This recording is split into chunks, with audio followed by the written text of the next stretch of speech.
I wasn't invited to the will reading, but I showed up anyway. They thought I'd stay buried, figuratively and legally. After all, my name no longer appeared on the family records, the trust documents, or even the list of living descendants. 3 weeks after Grandpa died, they made sure I was declared deceased. So when I walked into that walnut-paneled law office, no one said a word. Not my parents, not my brother, not the attorney who used to call me kiddo. They had just handed my family a check for $25 million. They thought it was over. What they didn't know, that check was never real. The real one was still folded in my coat pocket, along with Grandpa's final letter, the original will, and the company seal they forgot even existed. They erased me to keep their fortune. But I came back, carrying the only proof that mattered. And this time, I wasn't walking away. The doors to Sterling and Finch closed behind me with a soft click. But you'd think someone had fired a gun. 4 pairs of eyes turned, each one slower than the last. Surprise. Disgust. Mild confusion. No one said my name.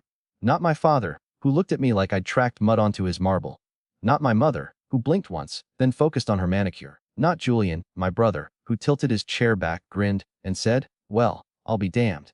I didn't respond. I just walked across the room and took the empty chair at the far end of the conference table. The one no one had bothered to pull out. The one they clearly never expected anyone to occupy again. Mr. Sterling adjusted his glasses and cleared his throat. "Shall we begin?" The room smelled like ambition and old wood. Mahogany table, crystal water pitchers, velvet folders. Everything about it screamed legacy. But I knew better. I'd been here once before, 15 years ago, when Grandpa first made me sit in on a board review. I was 17 in a borrowed suit. Julian had skipped it for a beach trip.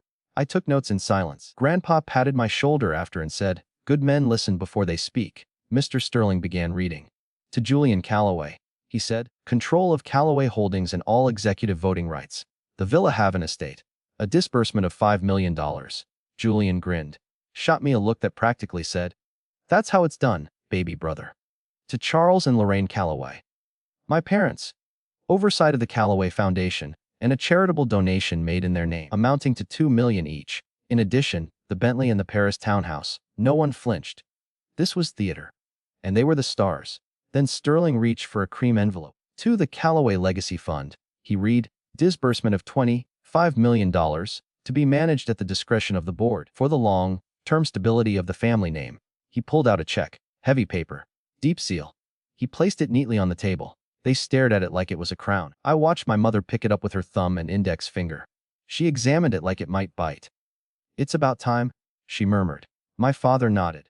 "Your grandfather finally understood who was carrying the family forward." I looked at Julian. He didn't gloat out loud. His smirk did that for him. But that's when I knew. They believed it. All of it. They truly thought I was gone. 3 weeks ago, they'd had me declared legally deceased. Filed with the county. Terminated all trust access. Removed my name from the foundation's charter. All under the excuse of long-standing estrangement. They sent flowers to themselves. They even posted a eulogy, 1 paragraph. No photo. Just enough to seal the paper trail. But I wasn't here to argue with ghosts. I reached into my coat and placed a brown leather folder on the table. Didn't open it. Just let it sit. Julian's smile faltered. "What's that?" I finally spoke. "My name?" Mr. Sterling blinked. "Excuse me?" I met his eyes. 3 weeks ago, you sent out a version of the will. The wrong one. My father bristled. "You don't get to." But I held up a hand, calm, unshaken. "You erased me. Legally. Financially. Historically. But Grandpa planned for that." I turned to Sterling. "Check the seal on that check." He frowned, glanced at the document, and hesitated. "That's not his stamp," I said softly. "It's a replica. Filed a preliminary draft 6 months ago. The real one's here." I tapped the folder. "And so is the real will." No one moved. Then Sterling stood, walked around the table, took the folder with careful hands. The silence was surgical. He opened it, read for a moment, paled, then turned slowly to my family. "This changes everything." And just like that, the room that never expected me was now waiting on my word. I didn't say another word. I just closed the folder, stood up, and walked out. They didn't try to stop me. Not with their mouths full of shock. The city outside was gray and sharp. The wind bit through my coat like an accusation. But I welcomed it. Anything to remind me I was still here. Still breathing. Still real. Because according to the state of Delaware, I wasn't. I drove straight to the county clerk's office, heart steady but hands cold. The woman behind the desk wore a blue cardigan and a wedding ring so loose it spun when she typed. "I need to verify something," I said, setting down my ID and social security card. "My legal status." She gave me a smile that barely touched her eyes. Name, Marcus Calloway. She typed, then paused, blinked, typed again. Her fingers slowed. Sir, she said carefully. Are you sure this is the correct name? I nodded once. I'm sure. More typing. Then she leaned back in her chair. Her eyes didn't meet mine when she said, according to our system, you're deceased. Certified 3 weeks ago. Cause of death, accidental overdose. My breath caught. Not from surprise. From the precision. They even picked a cause. I murmured. She blinked. Excuse me? Nothing. She turned the screen slightly toward me. My full name. Date of birth. Even the last 4 digits of my social. Stamp A D is a D. I leaned in. There was a scanned certificate. Filed by a private facility. Signed unreadable scrawl. But the initials matched someone I'd seen before. L.C. Lorraine Calloway. My mother. They hadn't just erased me from the family. They'd erased me from the government. And they timed it perfectly. Filed the death certificate one day after Grandpa's stroke. 2 days before the will reading was finalized.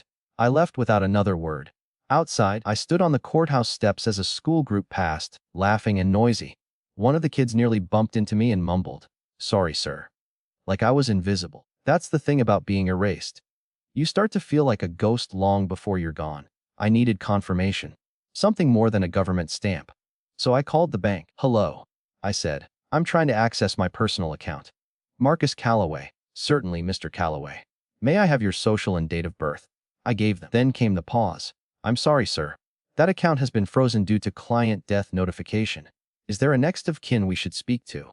No, I said. There isn't. Click. I hung up. Not even anger. Just calculation. This wasn't a mistake. It was coordinated, precise, which meant it wasn't just about removing me. It was about seizing what I'd been meant to inherit. That night, I didn't sleep. I sat in my apartment, lights off, fingers tracing the edge of the folder Grandpa had left me. Inside, alongside the real will, was something else, a brass key. No tag, no label, just a slip of paper folded around it that read, "When they try to bury you, go where they can't follow. The truth is waiting." I remembered the symbol etched onto the key, a tiny compass, and a name, North Point Storage. It was a place Grandpa used for decades. I'd seen him visit it when I was a boy, always alone. Always after long arguments with the board. I didn't hesitate. At sunrise, I drove across the bridge and pulled into the gravel lot behind the storage facility. The place was half forgotten, chipped paint, old signage, and a dog asleep behind the counter. Unit 5C, I told the clerk. He looked me up and down. Got the key. I handed it over. A minute later, the door creaked open. Inside was nothing but a black, fireproof case and a rolled rug. The case had a label, Open Oly, Tidekel Urnam. I carried it outside, set it gently in the passenger seat. My hands trembled, but not from fear. From knowing, this was the part they hadn't accounted for. Because when they erased Marcus Calloway, they forgot who taught me how to come back from nothing. I waited until I got home to open the case. Not because I was afraid, because I wanted silence. The kind you can only get at 3 a.m., when even the city forgets to breathe. I placed the fireproof box on my kitchen counter and sat for a long moment, just looking at it. The brass latch was warm under my fingers, the same kind of latch Grandpa had used on his desk, his cabinets, his secrets. Click, it opened. Inside, 3 items. First, a folded document with an embossed seal. Second, a small velvet pouch. Third, something that made my pulse stop cold. A cashier's check, made out to Marcus Edwin Calloway. Amount to $25,000 signed, authorized, marked with the official stamp of the Calloway Holdings Treasury Division. Not a fund, not a trust, not a board-controlled asset. This was mine, unconditional, executable, and not a single person in that room today had known it existed. I ran my fingers across the signature. Grandpa's. His handwriting had always been bold, like he carved it, not wrote it. It looked exactly the same as it did on my 10th birthday card. Back then, it said, "To the only one who listens." Now it said something far louder. The velvet pouch held a flash drive, and beneath the pouch, tucked between layers of reinforced lining, was a letter. My name, written in his hand. Underlined twice. "Marcus, if you're reading this, they've already done what I feared. But you're not gone. They can't erase you. Not fully. That's why I moved the real inheritance away from them. Away from their lawyers, from the board, from everything they think they control. You always asked less but gave more. The check is yours. Use it if you want. Burn it if you must. It's not the money that matters. It's what comes next. Plug in the drive. When you're ready." I swallowed hard, then plugged the drive into my laptop, then steadied. A single file.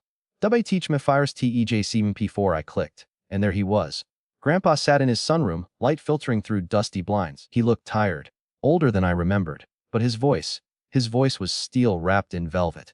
"Marcus, my boy, I'm sorry I couldn't say this in person. I should have fought harder, sooner. But I thought time would soften them. I was wrong. He looked down, then back into the camera. They told me you were disloyal, that you were unfit, that you'd abandoned the family. But I watched. I watched when they stripped your name from the company's site, when they shut your trust fund down and blamed you for being rebellious. I saw when they cleared your room out while you were still at college. His voice cracked slightly, and I saw how you never begged, never lashed out. You just kept building quietly, alone. He leaned closer. I gave them what they wanted on paper. A draft, a fake, something to hold them off. But the truth, the real will, the assets, the seal, they're with you now. Because this company, this name, it was never meant to pass through noise. It was meant to pass through integrity. Then came the final line. They'll come for it. They'll come for you. But if you keep your head, they'll never see the end coming. The screen went black. I sat there, the echo of his voice still hanging in the room. They'd thought I was out. They'd handed themselves a stage, a spotlight, and a fake crown, wrapped in fake legacy. But what they burned in that conference room was just a decoy. The real check was here. The real seal was here. The real will was here. And so was I, still breathing, still standing, and for the first time in years, finally ready to fight. The next morning, I didn't go to the office. Didn't call. Didn't post anything. I just brewed black coffee, slipped the flash drive back into its pouch, and pulled a name from the back of my memory. Helen Wu. She was my grandfather's private counsel, never listed on the company's official legal team, but always in the background. Smart, sharp, the kind of woman who could disassemble a man's entire empire with a single notarized sentence. I called her old number. To my surprise, she answered. Wu, she said, flat and alert. It's Marcus? I said quietly. Edwin's grandson. Silence. Then, where are you? We met at a private law office on the east side of town. No signage, just a single plaque by the door. Inside, it smelled like leather and lavender oil. Calm, clinical, controlled. Helen looked exactly how I remembered, gray suit, no makeup, gaze like a scalpel. You waited longer than I expected, she said, nodding for me to sit. I handed her the folder. The check. The USB, no words. Just wait. She opened the folder first, eyes scanning with clinical precision. Then the check, then the letter from Grandpa. She said nothing until the USB had played halfway through. Then she clicked pause and looked up. Your grandfather wasn't paranoid, she said. He was prepared. I know. Helen set the documents down with care.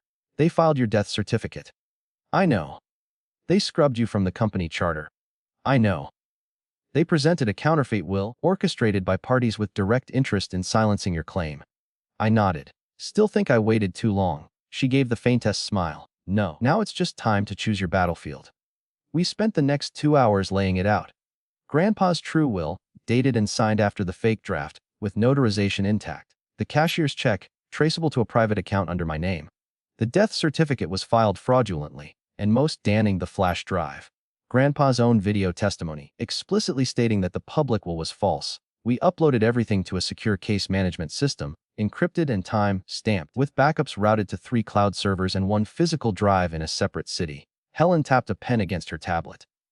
We have 2 options. I leaned forward. Full probate challenge. We file with the court immediately, move to invalidate the existing will, and reopen the estate under fraud claims. And the second. She met my eyes. Silent freeze.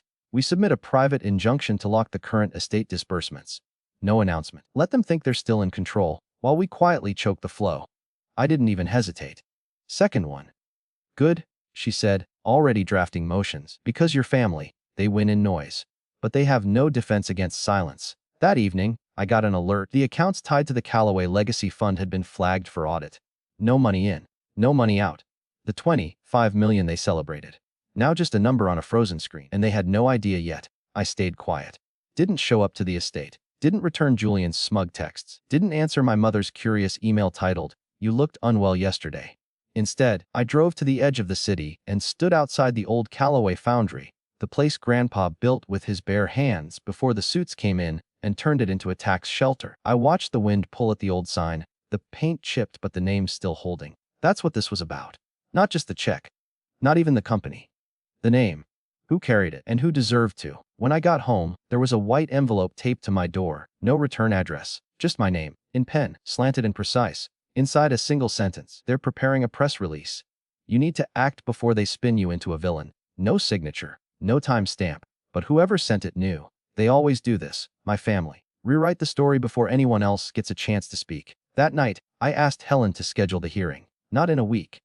Not in a month, immediately. I wasn't hiding anymore. The man they tried to bury was coming back, and this time, I was bringing the truth with me. The courthouse smelled like old paper and nerves, the kind of smell that clings to suits and bad decisions. I walked through the metal detector without a word, Helen Wu at my side, her heels striking the floor like punctuation. Courtroom 4B, Probate Division. The door creaked as we entered. My mother turned first. Pearls again, of course. She blinked once, then twice. Then she lowered her gaze as if that might erase me. My father looked up from a manila folder, froze, then chuckled under his breath like this was a minor inconvenience. And Julian, he just leaned back in his chair and said, "You're really dragging this out, huh?" I didn't answer. The judge entered. Gavel. Silence. Calloway v. Calloway. The clerk read. Matter of contested inheritance. Parties present. Helen stood. Helen Wu, counsel for Mr. Marcus Edwin Calloway. There was a beat, a flicker of hesitation in the room. Then my father's lawyer stood. A man named Chad Kensington, whose suit screamed yacht club, and whose voice was made for dismissing waitstaff, representing the estate as distributed per the current will, he said, and the remaining Calloway beneficiaries. The judge raised an eyebrow. There seems to be a complication. Helen's tone was ice. A forged death certificate, a suppressed will, a falsified beneficiary transfer, among other things. Kensington scoffed. Your Honor, we believe this is an unfortunate misunderstanding. Marcus, may he rest, was declared deceased by legal documentation filed in good faith. Helen didn't flinch. Filed by a mother. Signed by no doc. Confirmed by no facility. The judge glanced at me. You're aware the system still lists you as deceased? I nodded. Working on that. He almost smiled. Almost. Helen clicked her tablet. We've submitted a motion to restore Mr. Calloway's legal identity and present new documentation, if it pleases the court. Proceed, Judge Wallace said. She began with the real will. Dated. Notarized. Witnessed by Grandpa's personal assistant, Melinda Harding, and stamped with an official state seal. She followed with the cashier's check. Traceable. Issued by the Treasury account, locked to my name. Then came the death certificate.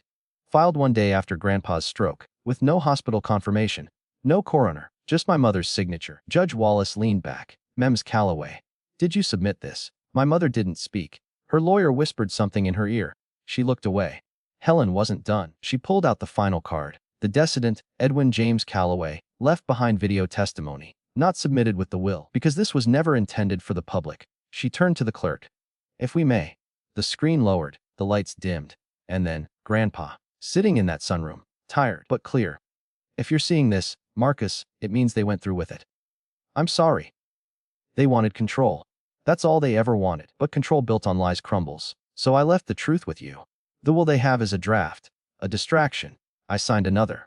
With witnesses, I trust. You're my hair. Not because of blood. Because of backbone. The room was frozen. Even Julian wasn't smiling now. The judge exhaled. Well then, Kensington stood. Objection, Your Honor. This is sentiment, not legal fact. Helen raised her hand. Your Honor, we also have notarized affidavits from 2 witnesses present during the final signing, one of whom is available to testify today. The door opened. Melba Harding entered. My mother gasped. She's been unreachable, Kensington hissed. She's been in recovery, Helen said flatly.